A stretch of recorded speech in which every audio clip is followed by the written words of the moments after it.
My name's Bronwyn Jane and I'm a psychic medium and a spiritual coach. You know, one of the topics that I love to unpick and explore and take deeper and deeper is ego. So misunderstood. And when people do discuss it, they discuss it on the surface. You might talk about someone being egotistical. In the spiritual community, they're always talking about fear and ego and even pride and ego, that type of thing. But if we really go into it, ego is when we step away from being in the present moment, when we apply judgment in any way. So when we step out it, we go into the past, we judge the past, we evaluate the past. We go into the future, we put a whole lot of energy about what we want that to be, what we hope that to be. Once again, that energy of judgment. So when we come out of the now, and we hear all those words about being mindful and present, but well, realistically, when we come out of the now and just being aware of what's happening now without judging is the only time when we're not truly in ego. Only you know when you're in ego. That's the other thing too. It's a big thing where people go, they're in ego. And they're applying judgment to someone else about the energy and the state that they're in. But the person speaking is so in ego, they're oblivious. So only you know if you're in the present moment or not. No one else knows that but you. So therefore, no one else can really determine if you're in ego or not. So as soon as you step out of that present moment, you slip into a version, a density of ego. It's very hard not to. It's very human of us to always be in an aspect of ego. But it's a very interesting topic. And if we can spend more time being in the present moment, a whole heap of wonderful things happen. We don't have worry, we don't have stress. We can enjoy what we're experiencing and truly enjoy it.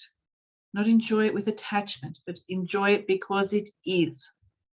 Because as soon as we attach to anything, any kind of outcome, anything that has happened, we go back into ego. So I said, it's far more than what most people delve into. So we can't be in the present moment all the time. It's very hard to function like that, but we can be aware when we slip out of it and we can try and pull ourselves back into it.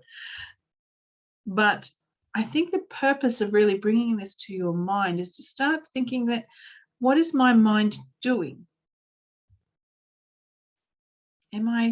What am I thinking about? Am I going into the past, applying judgment? How do I feel? All those kind of things. Am I going into what I want, the future dreams, desires, and putting a whole heap of emotion and energy around that? To start being aware of where your mind is going and how often it's not present.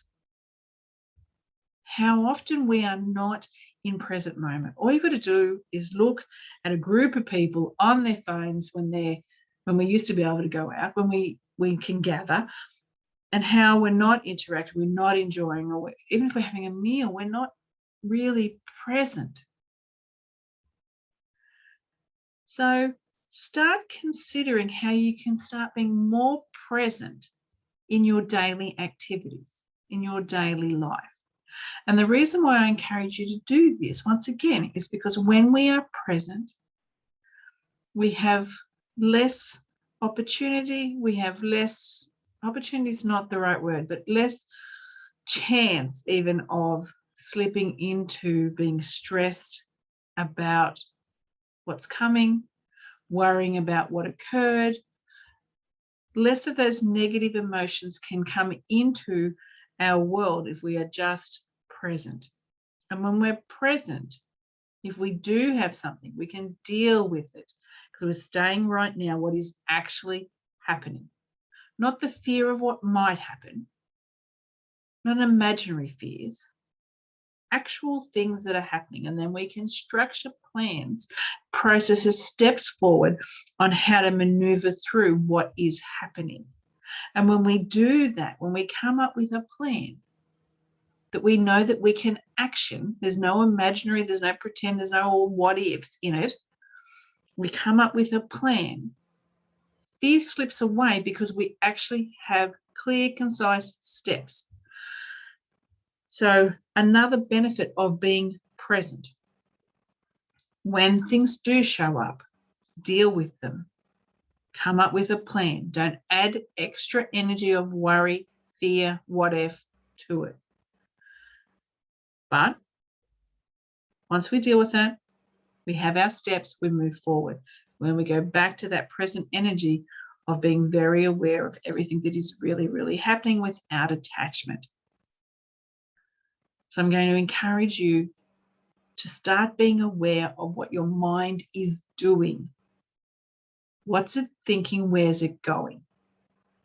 And when it goes off on a tangent, whether it be into the past or into the future, pull it back into what is actually happening. Take away anything that is an imaginary that's not actually happening, and all those imaginary fears, take them out of the present moment. What's going on? Apply no judgment, no attachment to what's going on. Be very clear and concise, and you will be able to manage your energy better. If you like these kind of topics, if you like my energy, and I know this one was a little bit heavier and it's a little bit more to it, by all means, connect with me on Bronwyn Jane Medium. Like my page, share the post. I look forward to connecting with you in any way that we do in the future. Have an absolutely wonderful day.